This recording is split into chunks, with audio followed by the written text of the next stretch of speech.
আসসালামু আলাইকুম বন্ধুরা, কেমন আছেন? আপনারা নিশ্চয়ই ভালো আছেন। আজ সকালবেলা এলাকা থেকে পুষ্করিণীর মাছ কিনে নেওয়া হয়েছে, এলাকার ভিত্তিক মাছ। এই মাছগুলো খেতে ভালো লাগে, এই জন্য নিয়েছি। দিয়ে ছাদের উপরে চলে এসেছি কাটার জন্য।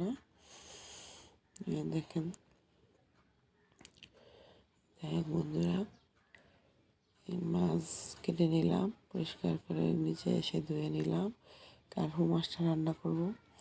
কার্পু মাছের মাথা দিয়ে যে ডাল পাক করেছি, মাছ ডাল খেতে আমার কাছে ভালো লাগে। সবাই খায় মাছ ডাল। মাথাটা দিয়ে রান্না করেছি আর টমেটো দিয়ে বোনা করেছি। কার্পু